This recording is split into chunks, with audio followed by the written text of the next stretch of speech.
Hey everybody, I hope you guys are doing well. I understand that what a lot of you guys are going to want me to make a video about is the Sean Hover-Sean Davis rematch. Personally, I think it's probably time for us all to move along from that. We got what we wanted, right? That was a rematch. I don't think we need to keep beating a dead horse. I know it's some good drama and maybe some other people will make some content about it, but I just don't think that we need to keep going. Sean Davis has suffered plenty of cyberbullying by my own hand and by many others as well. I think it's time that we could probably move along. The meme is more or less dead. I think that's one of the problems we have as a skate community is we like to beat memes until they are begging for mercy and lifeless. So anyway, what I'm going to be discussing today is Street League. And if you're not aware, if you don't care about contests at all, I'm going to be talking about the event that took place the last couple days in Salt Lake City, Utah, the Street League event. I watched and streamed. Link to my stream will be in bio if that's of interest to any of you guys. But I watched and streamed both Street League events, and I have a lot of thoughts and feelings about the event and, in my opinion, how it could be better. And then later on, we'll discuss the climaxes of both the men's and women's events, which had pretty explosive endings, but ultimately, I don't think that either event ended fairly. And if you're looking on Instagram at all, Nyjah is a bit upset about the scoring. All right, following up on my post earlier about being a little confused. Interesting day. Came out second.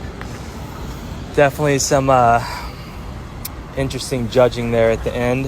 He placed second, and of course, we love to make fun of Nyjah on this channel. However, in this case, I actually agree with him, so we'll get into that at the end. But to begin with, I want to just hit you guys with a couple of things that I have taken note of. I'm going to start with the women's contest. In the big section, I'm not going to be talking at all about the lines, but in the big section, there were a total of 20 landed tricks in the finals. 18 of those landed tricks were either grind or slide tricks. So only 2 tricks, the entire finals in the big section, did not involve a grind or slide. Out of those 18, only 3 of them were not on the handrail. Pretty much the entire women's section took place on the handrail. That's why I'm telling you these stats. Okay, now I'll give you the men's trick varieties. In the men's final, there were 14 landed tricks. 14 out of 14 were either grind or slide tricks. So nobody did a manual, nobody just did a flip trick, nobody did an air, nobody did a trick on transition. They were all grind or slide tricks. 4 out of 14 of those tricks were done on an obstacle that wasn't the handrail. So 28% were done on like bump to bar obstacles, but 72% of the tricks were done on the handrail, which is more or less the same problem that the women's event has too. So overall, there were 34 completed tricks in both events. 32 out of 34 were grind or slide tricks, which is 94%. 94% of big section tricks were grind or slide tricks. And 79%, so pretty much 80% of those tricks took place on the handrail. So 8 out of 10 tricks took place on the handrail. And you may be thinking, what's the big deal? Who cares? But personally, I would like to see a bit more variety. I think that 80% of the best trick section tricks taking place on the handrail is kind of boring. And the reason that everybody skates the handrail is not an accident. It's not because everybody's addicted to skating the handrail, but it gets scored the best by far. You're pretty much punished for hitting anything that is not the handrail. I understand you have a full course and a lot of that course gets used for the run section, but why is it suddenly kind of deemed unusable just because we're doing single tricks? I don't think that the handrail should take up 80% of the tricks. Really, tech skaters like Felipe Gustavo or Shane O'Neill or something, they suffer because of this bias. So Felipe Gustavo, not on the main stair set, but there was like a 6 or 7 stair off to the side, and he did a switch flip, switch back tail, shove it out on, which is extremely technical, on the hubba of the stair set on the side, and he only received an 8.8.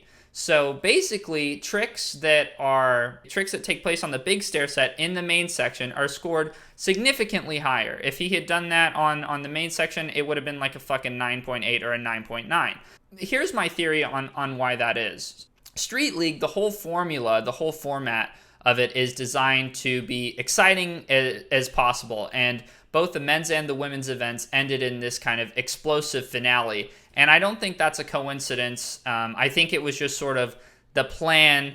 You know, there's always a percentage chance it doesn't go that way, but that's how it's designed to go. Everything is designed to hopefully end with as much drama as possible, because Street League does not only function to try to measure who the best skateboarder is, it's also a product to be sold on television, on YouTube, wherever they can show it. It exists to make money. And of course, you know, I understand that. I'm not a moron. But at the same time, it's like, you know, from my perspective as a skateboarder, everybody's just skating the handrail. Grind tricks are some of the most consistent tricks that you can do. So it's a lot harder to pull off a manual in a contest. And the problem is, even if you were to pull off that manual, because to the layman it doesn't look as exciting, you will not be rewarded for it. They're conditioning the contest skaters to just do handrail tricks over and over and over again. And that's pretty much what this has devolved into. You know, personally, I would like to see some more variety. Creativity is not rewarded. The thing that appears to be the most exciting is rewarded. For example, Pamela Rosa, she was the only person the whole contest that I saw do this. Instead of hitting the rail just from the inside, there were two little ramps that were leading on either side on the outside of the handrails, and instead of just jumping from the inside onto the handrail like you'd normally do, she hit it from the outside using the ramp, which I thought was really cool. And she wasn't really rewarded for that. She didn't get any additional points, even though she was doing different tricks in a different way than everybody else. She didn't get any bonus points for it. She got a 5.6 for a lip slide and a 6.2 for a front Smith. They don't encourage any kind of creativity. It's just sort of like, who can take this very type A skateboarding to the furthest place it can get. Another thing that I wanted to talk about is the general inconsistency of the judging. In one moment, things will be scored the same, and in another, they won't. So, for example, take some data from the women's section. There were 3 front feebles on the handrail in the women's section. All received a 5.7. As the round started to progress, it switched to front blunts, and there were 2 front blunts done. The first front blunt was done by Rose Zwetslu. The last name's a bit tricky, sorry about that. But Rose, she did a front blunt and received a 6.7 for it. Then Raisa Leal did a front blunt and received a 6.6 for it. So she received a 1/10 of a point deduction for seemingly no reason. And you might not think that's a big deal, but a 1/10 of a point matters in these contests. Randomly deciding to deduct a 1/10 of a point when there's no real discernible execution difference or anything. The only thing that I can think of is because Rose did it first, then Raisa did it, then they took off a 1/10 of a point. However, they never felt the need to do that for the front feeble tricks that came earlier in the round. So it makes no sense to just take off a 1/10 of a point for no reason. So that's a problem I have as well. You know, just like we talked about in the Barracks video, one of the most important factors of judging or refereeing an event is consistency. If you're not being consistent, then in my opinion, you're not really doing your job properly, because then you're just making arbitrary decisions like taking a 1/10 of a point away from a skateboarder for no reason. Now I've covered some of my general grievances. All of it is just my opinion. It's just what I think, my personal observations. So the women's event ended in a pretty questionable fashion, I would say. And something you need to know for this going in for some of the points that I made is the women's and the men's events are supposed to be scored the same. The highest scoring trick was a kickflip front board on the handrail, which received an 8.5. Which, if that sounds high to you, it sounds high to me as well. So basically, I think how this happened is that Raisa had the last trick, and she needed to score an 8.3, I believe it was, to take first place. And she did the kickflip front board, and it was like, oh, if things had gone how we'd expected them to go so far, she would not have gotten first. And, you know, in my opinion, Funa Nakayama, she earned first place. And just because you execute a trick like a kickflip front board at the last second, which is great, it's clutch, but that's not an 8.5. It's not an 8.5 in the men's section, nor should it be an 8.5 in the women's section, because they're supposed to be scored the same way. So I think the judges totally folded in the moment and gave a trick a score that it had no business. It had a kickflip front board has no business being an 8.5. And you can say, "Oh, dude, you're being a dick for saying that. She performed in the clutch. She deserves it." But that's not how judging is supposed to work. You don't get additional points for being clutch. Each trick is supposed to have more or less some kind of objective score, relatively objective score attached to it. And an 8.5 is not an appropriate score for a kickflip front board. If you don't agree with that, allow me to provide some further evidence for you. Remember, the men's and the women's events are supposed to be scored the same way. In the qualifier for this event, in the men's section, Felipe Mota, at a different skate park, albeit, but the rails were similar size, kickflip front blunt on a handrail, and got an 8.0. That's a more difficult trick, and he received half a point lower. So, you know, if that's not enough to convince you that the 8.5 was too high of a score, I don't know what is. So, you know, basically in summation, I think the result was not fair, and the result was not designed to reward the skateboarder who performed best on the day, but the result was geared to generate the most excitement possible. I think that's wrong, and I think that Fuma Nakayama has every right to be upset, because I think she earned the first place and she wasn't given that merely because Raisa happened to be in the right place at the right time, even though she did not skate better. So I think that's pretty unfair. Okay, so now we'll move to some questions about the final results of the men's contest, and Nyjah is upset, and I'm going to explain why I agree with him. So the crux of this is the fact, you know, Gustavo Ribeiro skated really well. He did some great tricks, but what ended up happening, I think, was not fair, and it has less to do with the fact that I think Gustavo's tricks, I think, were scored fairly, but Nyjah's trick was not scored fairly. So let me explain. Nyjah was given an 8.9 for his cab flip to back lip on a bump to rail. You know, there could be a multitude of reasons for this.